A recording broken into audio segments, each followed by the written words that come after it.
au-delà d'être des catastrophes humaines, l'épidémie de Covid-19 ainsi que la guerre en Ukraine sont aussi des points de bascule vers un monde à la fois plus conflictuel et instable. Il appartiendra aux historiens d'analyser dans quelques années toutes les conséquences de ces deux crises. Ce qui est d'ores et déjà certain, c'est que celles-ci auront considérablement accéléré le nombre de mutations dans les secteurs des énergies renouvelables, des technologies de l'information ou bien entendu du numérique.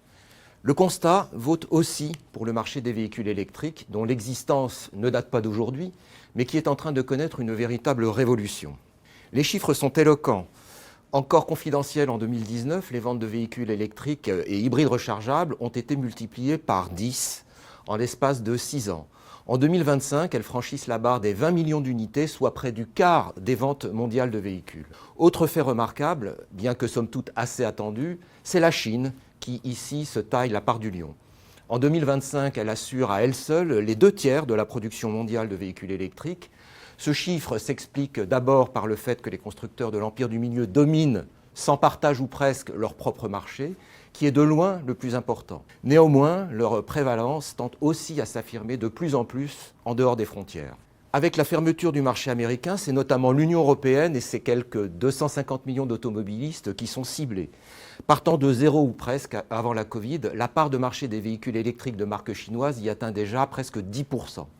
En 2025, elle continue de progresser, notamment grâce aux véhicules hybrides, moins taxés par Bruxelles que leurs pendant 100% électriques. Pour les constructeurs européens, l'enjeu est devenu pratiquement existentiel, d'autant qu'après avoir connu une ascension verticale, le marché a été moins porteur en 2024, partissant du recul des aides gouvernementales.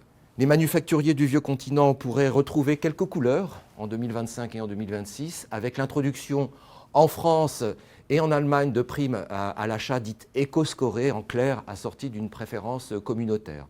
Mais au-delà, il est difficile, voire illusoire, d'imaginer que le marché des véhicules électriques puisse continuer de se développer en Europe sans une forte présence de la Chine.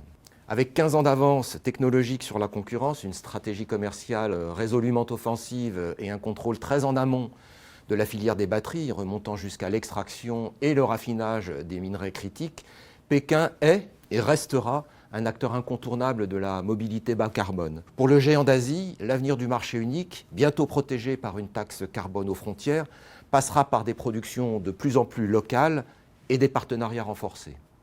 Quoi qu'il en soit, l'électrification des transports étant une tendance de fond, l'horizon est loin d'être bouché pour l'automobile made in China.